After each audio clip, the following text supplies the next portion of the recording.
Narito ang ulo ng mga balita sa mga oras na ito. Mga miyembro ng Armed Forces of the Philippines, binili na ni Pangulong Ferdinand R. Marcos Jr. na maging bantay ng kaban ng bayan. Department of Budget and Management iniutos sa mga ahensya na ihanda ang kanilang mga budget sa 2027 ng may disiplina, transparency at pag-alala sa tungkulin. Mga Pinoy, malaki ang tiwala sa mga kakamping bansa ng Pilipinas pagdating sa issue sa West Philippine Sea ayon sa Pulse Asia Survey.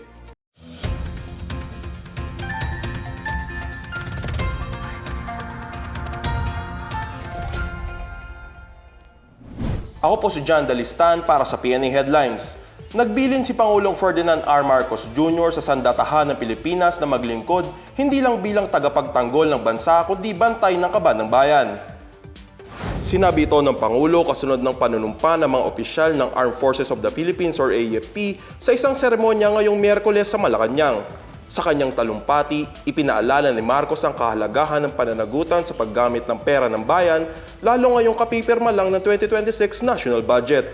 Pinuri ng Pangulo ang paghahanda ng AFP para sa modernisasyon at ipinaalala ang hakbang ng administrasyon para alagaan ang kapakanan ng mga sundalo.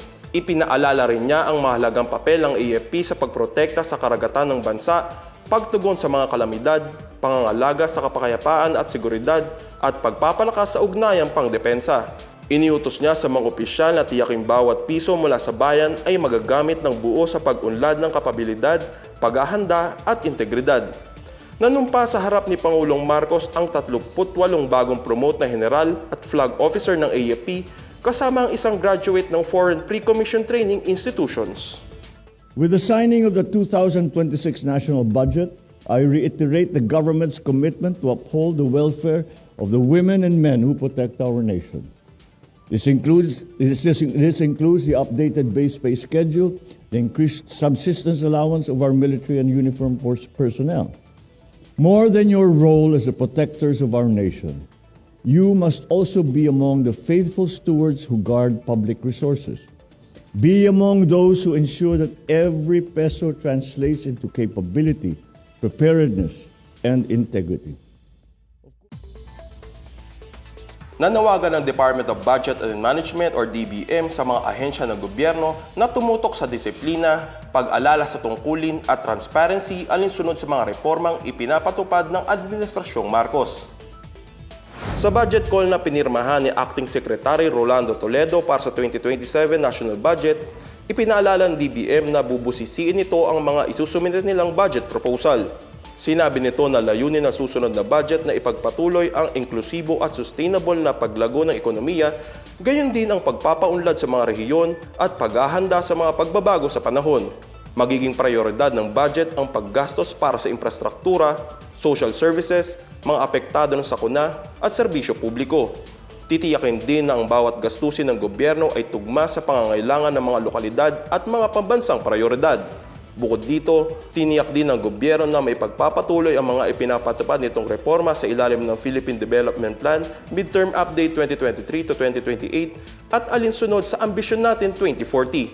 Inilabas ng DBM ang budget call kasunod ng pagpirma ni Pangulong Ferdinand R. Marcos Jr. ng 6.793 trillion peso 2026 national budget. Nagpakita ng malaking pagtitiwala ang mga Pilipino sa mga gobyernong kakampi ng bansa pagdating sa issue ng West Philippine Sea base sa isinagawang survey ng Pulse Asia. Kinomisyon ng survey ng Strat-Based Institute, isang independent international at strategic research organization na layuning tugunan ng mga issue na nakakapekto sa Pilipinas at sa iba pang bansa sa East Asia. Lumabas dito na ang United States ang bansang pinagkakatiwalaan ng mga Pilipino na nakakuha ng 82% na sinundan ng Japan na may 64%, 58% sa Canada at 51% naman sa Australia. Ginanap ang nasabing survey mula December 12 to 15 noong nakaraang taon na may 1,200 na respondents sa buong bansa at may positive-negative 2.8% na margin of error. Ayon kay WPS Rear Admiral Roy Vincent Trinidad, masaya siya sa resulta ng survey dahil nagpapakita ito na naiintindihan ng mga Pilipino ang mga issue hinggil sa West Philippine Sea. Para naman sa Strat-Based Institute, sumasalamin ito sa kumpiyansa ng publiko sa mga kapanalig na bansa na rumerespeto sa international law, sumusunod sa rule-based order at sumusuporta sa soberanya ng Pilipinas.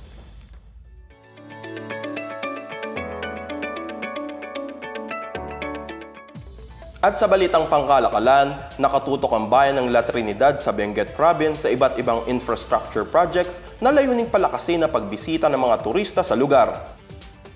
Sa isang phone interview nito lang Martes, sinabi ni Mayor Roderick Awingan na ang mga proyekto ay nakatuon sa pagpapaganda ng kanilang mga kalsada at transportasyon na makakaakit sa mga turista.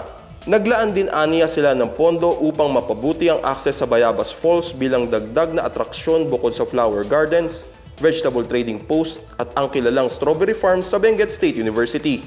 Dagdag pa ni Awingan, tiniyak ng Department of Public Works and Highways na matatapos ang konstruksyon ng kanilang pangunahing kalsada bago ang nakatakdang schedule nito bago mag-July. Humiling na rin ang kanilang lokal na pamahalaan sa national government na maglaan ng pondo sa iba pang mga proyekto sa kanilang bayan. Samantala, mahigit 150 produkto sa Western Visayas ang pumasa sa halal standard na tutugon sa kakulangan ng halal certified establishments sa mga tourist destinations sa rehiyon. Base sa pahayag ng Department of Trade and Industry Western Visayas, na ibigay ang halal seal sa 20 micro, small and medium enterprises na gumagawa ng mga processed food, heritage treats at innovative pharmaceuticals. Dumaan ang mga establishmento sa masusing proseso na isinagawa ng National Standards for Halal. Valid ang certification ng 3 taon kung saan kailangan ng mga certified establishments na sumunod sa mga striktong patakaran. Sa pamamagitan nito, mas mapapalakas ang kumpiyansa ng mga negosyo na makipagkompetensya sa domestic at international markets. At yan ang pinakabago at pinakamainit na balita sa mga oras na ito hatid sa inyo ng PNA Headlines. Para sa iba pang mga balita at informasyon, bisitahin lamang aming website pna.gov.ph o ang aming Facebook at X account na Philippine News Agency. Mapapanood din ang PNA Headlines sa pamamagitan ng link sa website ng News and Information Bureau sa ilalim ng PNA News at sa YouTube account ng Philippine News Agency. Ako po si John Dalistan at ito ang PNA Headlines, naghahatid ng mga balitang nagbubuklod sa bagong Pilipinas.